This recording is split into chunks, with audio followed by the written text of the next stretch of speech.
Buongiorno telespettatori Tele4, benvenuti all'anteprima del telegiornale delle 13:20. L'ospite quest'oggi è l'amico e collega Federico Prandi di Yes Magazine e come potete vedere parliamo della edizione numero 10 di Boramata e questo è una delle girandole che saranno in Piazza Unità credo da domani, quando? Sì, assolutamente. Ecco, perché oggi non c'erano ancora. Posso ringraziarti Umberto perché sai benissimo che per me essere qua da te è uno dei piaceri fin dai tempi dell'antichità. Non capisco mai se c'è una sottile presa in giro. Io trovo che Umberto Bosazzi non gli si dice mai quanto è bravo, competente, ma va bene, professionale. Vabbè, quindi allora, non ti ho pagato. Se no non posso più prenderti in giro dopo No, ma quello andremo avanti sempre, assolutamente. Allora, decima edizione. Quando si arriva ad un compleanno così, insomma... La riflessione c'è. C'è una riflessione. Sì, no? Allora c'è una riflessione, tiriamo un attimo le fila perché una delle cose che noi sappiamo è che non tutti sanno le cose, quindi è meglio spiegarle. 10 anni fa, assieme a Rino Lombardi del Museo della Bora, abbiamo deciso di intraprendere questo percorso che voleva essere al tempo stesso l'evidenziare l'importanza della Bora come elemento identitario della città. Perché noi, se vogliamo, la raccontiamo sempre in maniera diversa, no? La città, però oggettivamente la Bora è l'elemento che accomuna la città da tutte le parti. Sì. Rino Lombardi ha il Museo della Bora, che è uno spazio, veramente uno spazio, credo che lo studio di Tele4 sia molto più grande, per dare l'idea, che è secondo me il museo più frequentato al mondo per metro quadrato, perché l'attenzione dei turisti verso capire e conoscere la Bora, che o hai delle giornate fortunate o non c'è, è estremamente importante, soprattutto dei turisti. E quindi con Rino abbiamo deciso, diamo evidenza al Museo della Bora facendo qualcosa e portando qualcosa che sia iconico, che ricordi la Bora.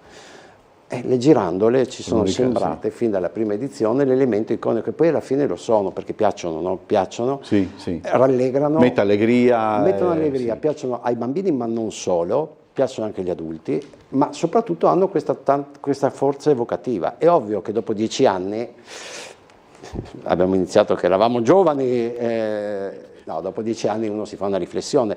In realtà la vera riflessione è Rino Lombardi in questi 10 anni è riuscito comunque, poi ti do questo scoop, mettiamola così anche se non è ovviamente uno scoop, è riuscito comunque a far evolvere il suo museo. Cioè la cosa più importante era che ci fosse un'evoluzione del museo. Io lo dico sempre, in un paese anglosassone sul Museo della Bora avrebbero costruito una narrazione meravigliosa, giusto Umberto? Confermo. Ci sarebbero magliette vendute a go-go, finestre con tutto quanto, negozi, gente che va in giro vestita da Bora, eccetera, eccetera. Sarebbe stata una cosa veramente eccezionale.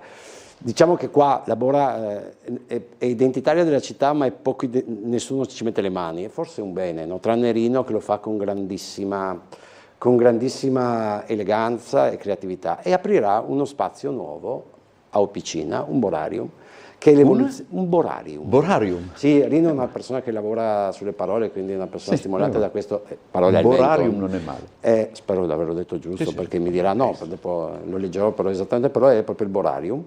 Ed è uno spazio nuovo che si sta completando in questi giorni, per cui noi, come io supporto Rino come lavora per altri progetti, compreso Yes Magazine, e il concetto era, siamo giunti a un obiettivo, con 10 anni di girandole. Capolinea è brutto, però in certi sensi, sì, Capolinea è brutto, e in effetti la parola non è usata, visto che parliamo sempre di parole.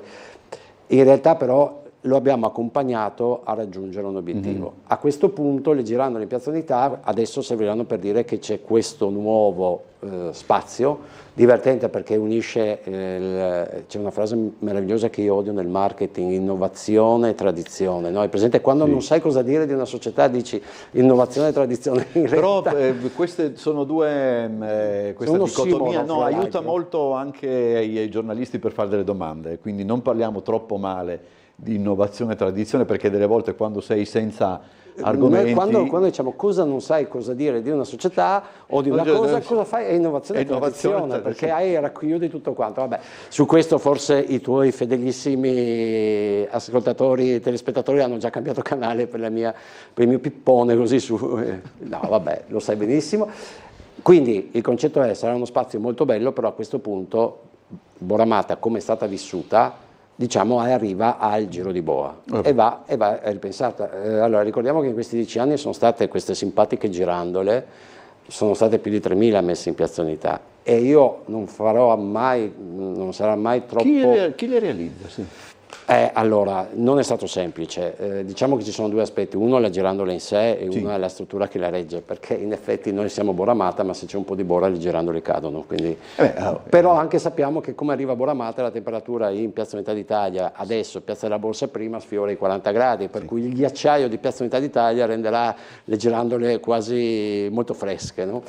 E in realtà le realizzano, soprattutto per quanto riguarda la base, non riesco a mostrarla perché sennò la scuola Edilmaster. Ecco, ma comunque adesso guarda, Edilmaster. Edilmaster è la scuola che realizza la base, questa bianca che puoi vedere, mentre la girandola viene addirittura da Genova.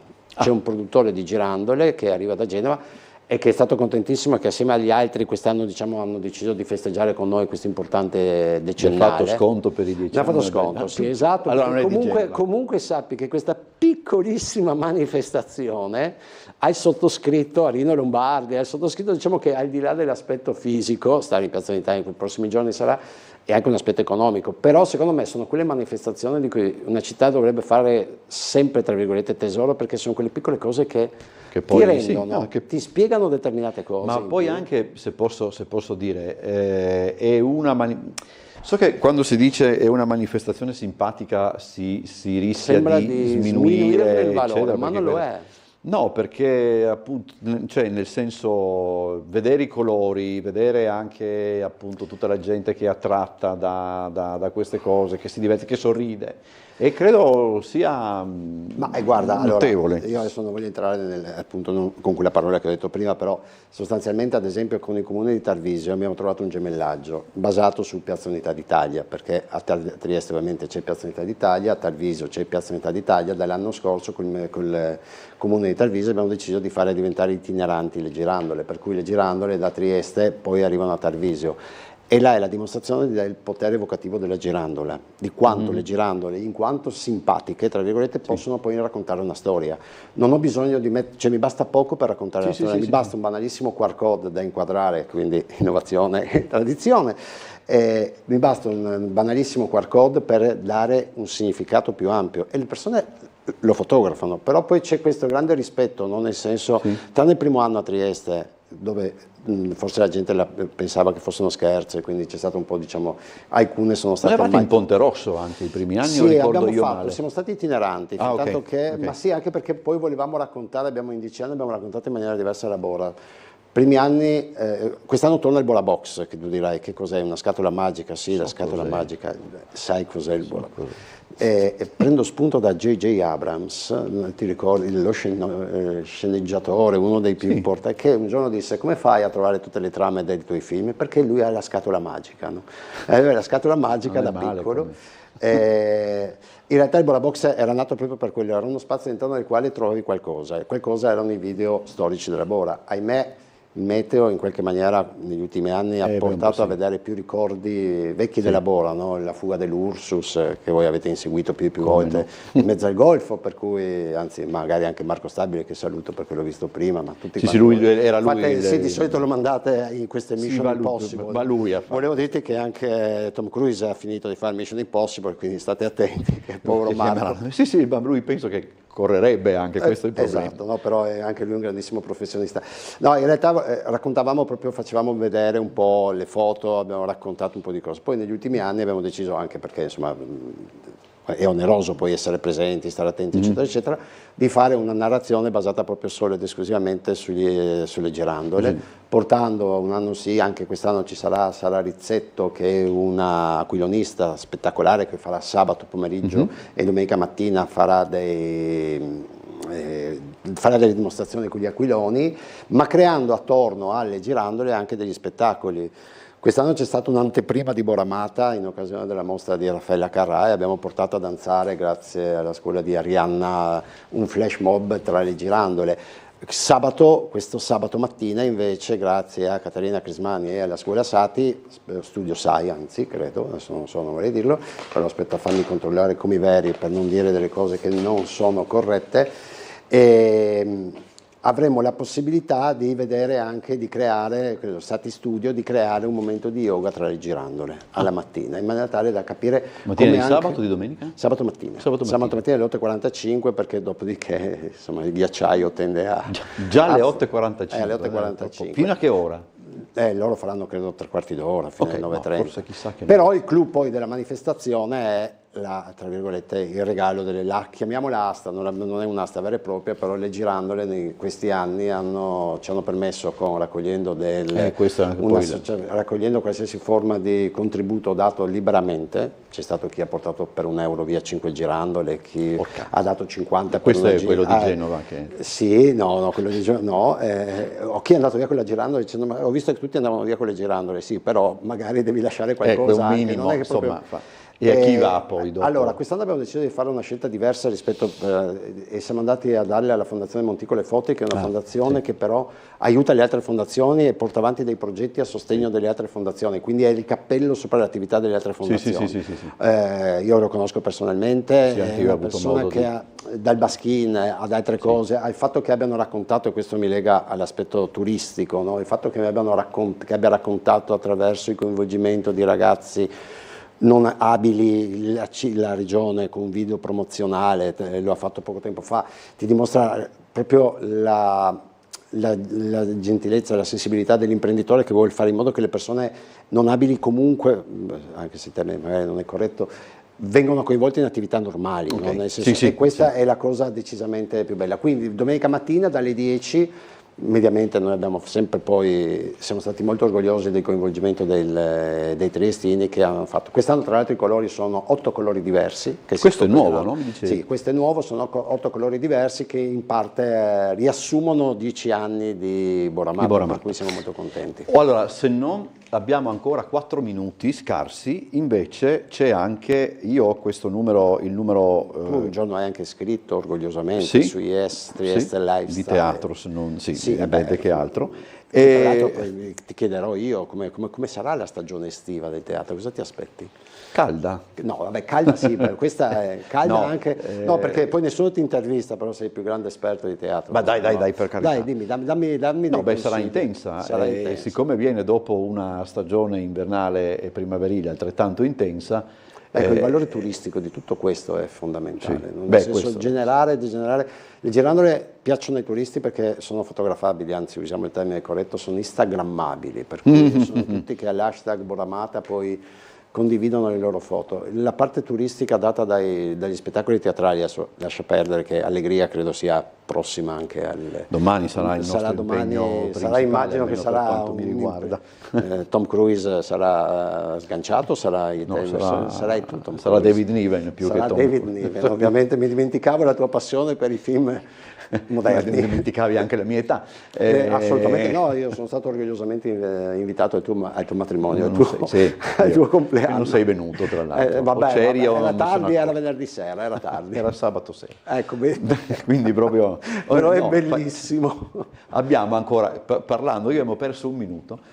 Questo è Yes di questa numero primaverile di primavera, arriverà poi quello estivo anche. Sì, assolutamente. Tra un po'. Yes nasce tra virgolette, Yes nasce tra le girandole, perché se le girandole festeggiano i 10 anni, Yes festeggia 8 anni di uscita. Yes, Trieste Lifestyle è un magazine di cui secondo me sono orgogliosi i triestini che lo trovano, è tecnicamente un free press per cui è distribuito, non sono circa 7.500 copie, ma è anche il modo per raccontare la città in maniera diversa rispetto a quelle che sono gli input che trovi normalmente digitando sul tuo telefonino Trieste, che ti dice come bere il caffè, come dire Mandi non si dice a Trieste ovviamente. Volevo vedere se eri preparato su Mandi. No, quello no. No, vabbè, il concetto è questo, nel senso cercare di raccontare da un punto di vista diverso, inusuale, quello che normalmente uno può trovare nella città. Sì, nella città e anche nella narrazione della città. Ed è monotematico, di volta in volta, riuscite a farlo? Allora, guarda, devo dire la verità, io ho un gruppo di super professionisti, tutti giornalisti, del resto hai collaborato anche te. La declinazione di un tema è la parte più divertente, no? Il prossimo non te lo svelo, però declinare il tema, questo ovviamente, fare in modo che quando c'era ad esempio la mostra della Carrà abbiamo declinato raccontando la parte divertente, no? Della città, le scuole di ballo, perché sai, dobbiamo fare i turisti, vuol dire anche tra virgolette, capire esattamente come si vive la città, no? Perché se no non riesci a... non riesci, per cui l'utilizzo della carta, perché la passione per la carta ovviamente non può che essere, tra virgolette, da tradizione, ma in realtà è una carta un po' delicata, no? Particolare, per cui cerchiamo di offrire un prodotto di qualità, con grande sforzo di tutti quanti, ma come Boramata sono entrambi figli di un concetto di qualità, cioè voler mostrare ai turisti che si possono fare le cose anche in maniera diversa, senza...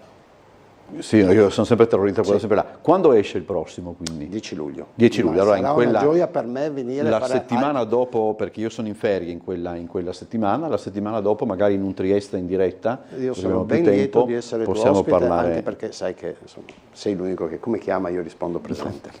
Immagino gli altri.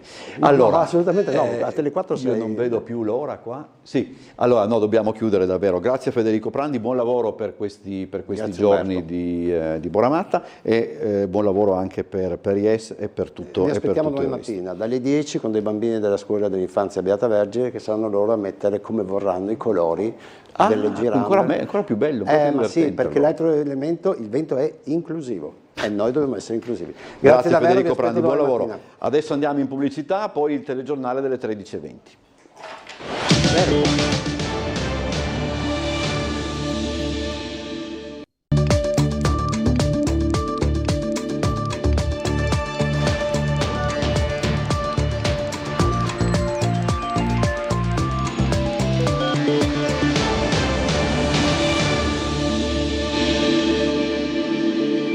Telespettatori di Tele4, buongiorno, benvenuti a questa edizione del nostro telegiornale che si apre ancora una volta con la cronaca. Vi è stato l'ennesimo arresto di uno stalker a Trieste, questa volta l'azione è stata più tempestiva del solito grazie alla nuova normativa entrata in vigore.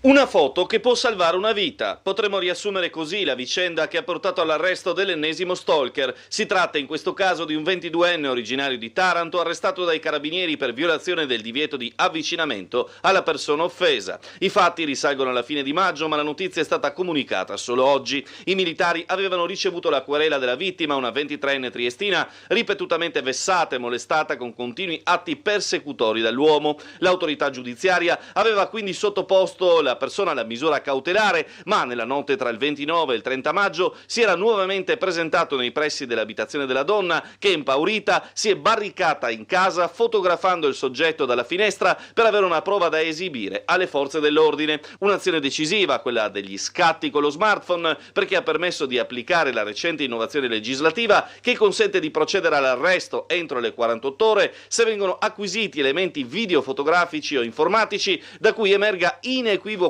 il fatto. I militari si sono immediatamente messi alla ricerca dell'uomo, rintracciato in breve tempo e condotto al carcere del Coroneo. Truffati 200 investitori con 36 finanziarie finte, 15 le denunce della Guardia di Finanza nei confronti di falsi broker siciliani che hanno raggirato persone in tutta Europa, tra queste anche un triestino di 86 anni. C'è anche un 86enne triestino truffato per oltre 60.000 euro fra le 200 persone finite nella rete criminale dei 15 falsi broker siciliani denunciati dalla Guardia di Finanza di Pordenone. I raggiri avevano fruttato 3 milioni di euro in 2 anni. Le accuse sono quelle di truffa e abusivismo finanziario. Partendo dalla querela presentata da un anziano pordenonese che aveva investito oltre 75.000 euro in criptovalute, poi rivelatisi inesistenti, il nucleo di polizia economica finanziaria delle Fiamme Gialle pordenonesi ha ricostruito l'operatività dell'intero gruppo di falsi promotori finanziari che attraverso 36 società schermo costituite nel Regno Unito, in Romania, Ungheria e Polonia hanno sottratto i denari agli ignari investitori convinti di stare interagendo con agenti e intermediari autorizzati e sotto la loro direzione di stare effettuando delle vere operazioni su piattaforme di trading. Tra le persone raggirate non solo italiani ma investitori di mezza Europa. Un elemento questo che deve spingere sempre più gli utenti in questo tipo di operazioni a fare attenzione e a rivolgersi solo a entità economiche certificate e riconosciute. Concluse le indagini, la Procura di Pordenone ha trasmesso il fascicolo per competenza territoriale a quella di Palermo che ha rinviato a giudizio i 4 promotori del sodalizio. Prima uscita pubblica per il neocommissario dell'autorità portuale Antonio Gurrieri. Prendendo parte ad un convegno organizzato da Confcooperative, Gurrieri ha lanciato, magari in modo non esplicito, un allarme. Gli investimenti statali stanno finendo, bisogna ottimizzare quanto è stato fatto. Intervenendo ad un convegno promosso da Confcooperative, Antonio Gurrieri, neonominato commissario dell'autorità portuale alla sua prima uscita pubblica in tale ruolo, magari non si è espresso in maniera esplicita sul proprio programma, però approfittando del tema al centro dell'incontro, Gurrieri qualcosa ha detto, preconizzando un futuro in vero piuttosto problematico. Oggi non ci sono grandi investimenti da parte dello Stato perché le risorse non sono infinite e quindi prima o poi si fermano, e quindi la nostra azione è stata e sarà quella di utilizzare al meglio le infrastrutture che ci sono all'interno del Friuli Venezia Giulia, che comunque sotto l'aspetto logistico, operativo e dei trasporti è un'eccellenza italiana. In questo quadro, Gurrieri ha inteso indicare in quali ambiti e in quale modo il porto di Trieste concentrerà il proprio lavoro. Verso il mare, ma anche spalle al mare, perché il territorio del Friuli Venezia Giulia è ricchissimo di spazi logistici che si adeguano alle necessità che ha il porto, e non solo il porto, tutto il territorio.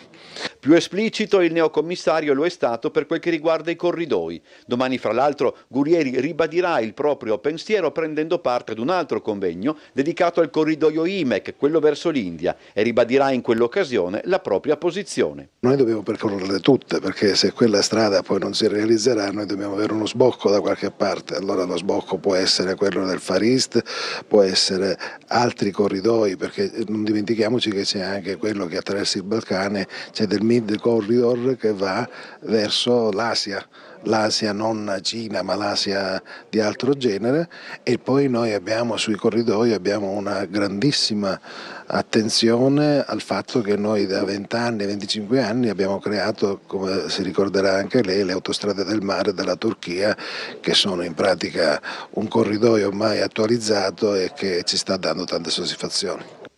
In definitiva, l'icastica conclusione di Gurrieri potrebbe suonare come uno slogan. Utilizziamo bene quello che abbiamo e poi miglioriamolo con le implementazioni non solo politiche ma concrete che si possono fare dei nuovi corridoi. Vediamo per quanto riguarda la puntata di Ring che torna questa sera intorno alle 21:10. Ci sarà una prima parte dedicata alla politica regionale con Fabio Scocimarro di Fratelli d'Italia, assessore regionale all'ambiente, Antonio Caligaris, consigliere regionale della Lega, Giulia Marzolino del Patto per l'Autonomia e Diego Moretti del Partito Democratico, tutti consiglieri regionali. Poi il giallo Resinovic con Gianluca Paladin, Giampaolo Sarti del Piccolo e Nicolò Girardi di Trieste prima. Questa volta Paladin anche conduce. Adesso dovremmo essere collegati con la sala operativa della polizia locale, vediamo se c'è, sì, c'è l'agente scelto Marco Cernecca che saluto, al quale cedo subito la linea per le consuete comunicazioni riguardo al traffico e alla viabilità in città. Buongiorno agente Cernecca, a lei la linea. Buongiorno a lei e a tutti i telespettatori. Allora inizierei con quanto accaduto nella mattinata. Abbiamo avuto numerose richieste per interventi per rimozioni e altri interventi sempre inerenti comunque a soste irregolari. Non sono stati registrati nella mattinata incidenti. Tuttavia adesso da pochi minuti abbiamo appunto la richiesta di intervento per un sinistro con feriti lievi, coinvolta un'auto e una moto in piazza Carlo Alberto, intersezione via Locchi. Abbiamo anche una nota da parte dell'ANAS per quanto concerne il tratto del raccordo autostradale verso Trieste città, quindi abbiamo l'uscita obbligatoria, sembra Prosecco, per permettere ai vigili del fuoco di effettuare un intervento di loro competenza. Tornando a noi, quindi al tratto comunale, ricordo che questo pomeriggio verso le 18 è previsto l'ammaina bandiera solenne in Piazza Unità. Le nostre pattuglie saranno presenti dalle 17:30 in loco per l'ausilio viabilistico e la chiusura che dovrebbe esserci. Ultima cosa, in serata alle 19 prevista una processione con partenza dalla chiesa di Santa Maria Maggiore ed arrivo presso la chiesa della Beata Vergine del Soccorso, per capirci Sant'Antonio Vecchio, alle ore 19:45. Tale processione si snoderà lungo le aree pedonali ad eccezione di 2 tratti in via Veneziana e in via dell'Annunziata. Comunque saranno sul posto delle nostre pattuglie per ausilio. E ultima cosa ancora, ricordo la chiusura dalle ore 22 fino alle 5 di domani mattina della Galleria San Vito per permettere dei lavori di manutenzione programmata.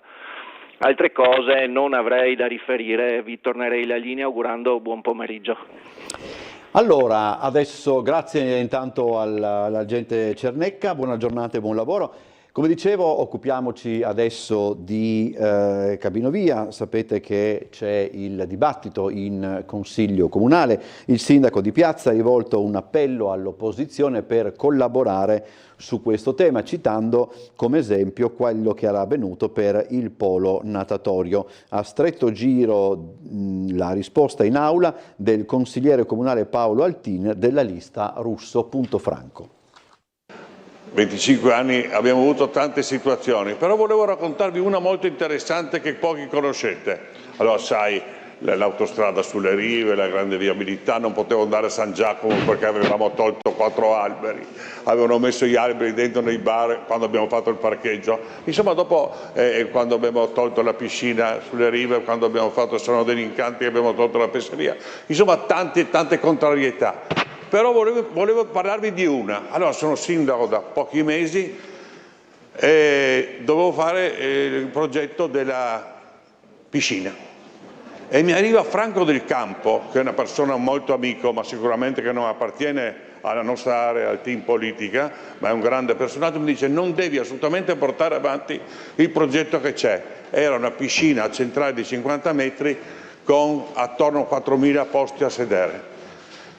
Lo metto insieme con Giorgio Rossi che studiano il progetto e, scusatemi, grazie a vi ricordo che Franco Del Campo ha partecipato alle Olimpiadi in Messico, per cui era uno che conosceva le cose.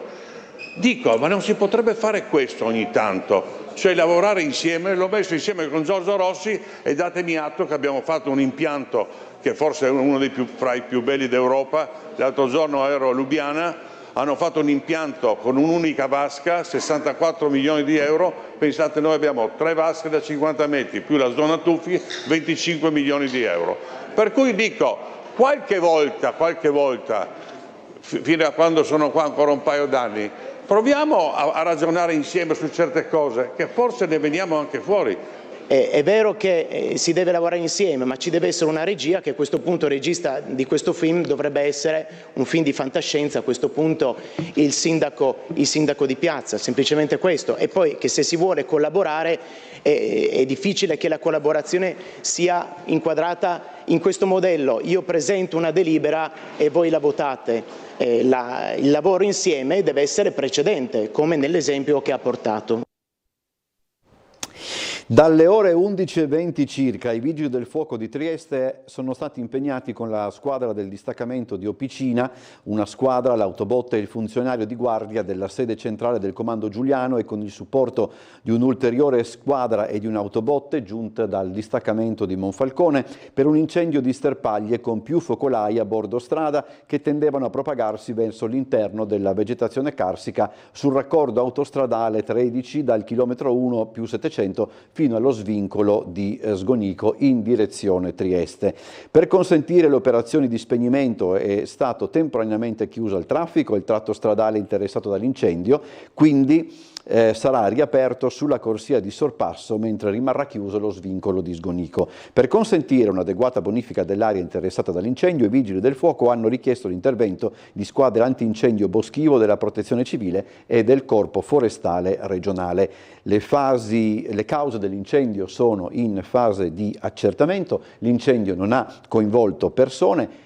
Questo è uno dei focolai che si sono sviluppati in questa mattinata, diciamo così, in zona carsica. In tutto sono stati 5, tutti quanti sono sotto controllo, ma noi ci siamo occupati appunto di questo in zona Sgonico. Ora ci colleghiamo invece con il nostro Marco Stabile, perché vi sono delle novità, se leggo bene, per quanto concerne la Triestina. Buongiorno Marco. Buongiorno Umberto, buongiorno agli amici e alle amiche di Tele4. Dopo la firma del direttore sportivo dell'Icarri, che ha rinnovato con un biennale la sua permanenza dietro la scrivania in sede operativa dell'Unione Triestina Calcio, sono ore decisive per il possibile rinnovo di Attilio Tesser. Ci sarebbe stato il contatto, a questo punto bisogna capire che tipo di progetto viene presentato ad Attilio Tesser per rimanere. Lì dobbiamo ricordare naturalmente i 9 punti di penalizzazione con cui la Triestina dovrebbe iniziare il prossimo campionato, un budget ridotto rispetto a quello del passato e quindi la necessità di fare una squadra in grado di superare subito lo scoglio dei punti di penalizzazione e innanzitutto conquistare una salvezza. È ovvio che però se si firma dell'Icarri per un biennale potrebbe esserci una proposta analoga anche per il mister di Montebelluna, che sarebbe assieme a dell'Icarri la, diciamo così, la pietra fondamentale, la prima pietra della ricostituzione di una Triestina Calcio, con un progetto serio per il futuro. Come detto, ore decisive, speriamo in serata di potervi dare l'eventuale fumata bianca per la permanenza di Tesser sulla panchina della Triestina. Grazie a Marco Stabile, adesso parliamo di un grande concerto gratuito di... No, allora andiamo in pubblicità, se a questo punto sì, andiamo in pubblicità e poi torniamo logicamente con altri servizi.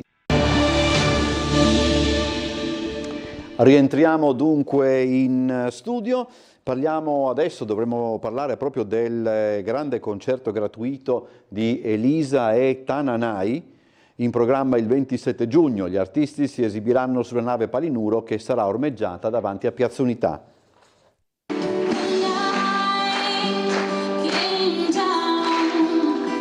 Sarà Elisa insieme a Tananai a dare il là alla stagione dei grandi concerti a Trieste, venerdì 27 giugno. L'evento si preannuncia originale e di grande richiamo dal momento che gli artisti si esibiranno dalla nave scuola della Marina Palinuro, che arriverà a Trieste il 25 giugno e attraccherà proprio davanti Piazza Unità. Gli uffici dell'assessorato alla cultura sono al lavoro per tutti i dettagli del grande concerto gratuito promosso dallo staff di Elisa e sostenuto dalla Regione tramite Promoturismo. Già pronta la piantina per gli accessi in Piazza Unità. La Regione, attraverso Promoturismo FVG, da mesi parlava di un triduo di eventi a cui doveva partecipare Elisa, con questa assoluta novità, il palco sul mare.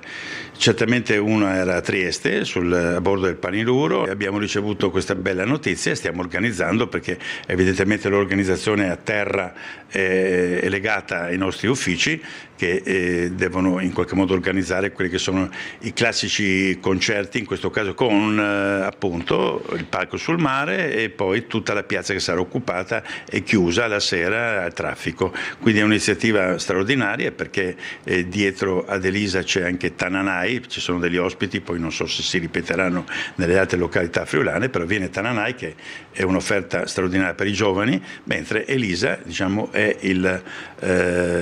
l'ospite d'onore di tutte, credo, 3 le rappresentazioni. Il concerto dal mare avrà altre 2 tappe in regione, una delle quali sarà sicuramente Grado, ma tornando all'estate di Trieste cresce l'attesa per l'arrivo di Robbie Williams allo Stadio Rocco il 17 luglio, data da tempo sold out, ma che un recente sopralluogo ha aperto a un ulteriore centinaio di spettatori. Intanto gli appassionati del rock esultano all'annuncio del doppio concerto di Vasco Rossi allo Stadio di Udine, in programma il 28 e 29 giugno del prossimo anno.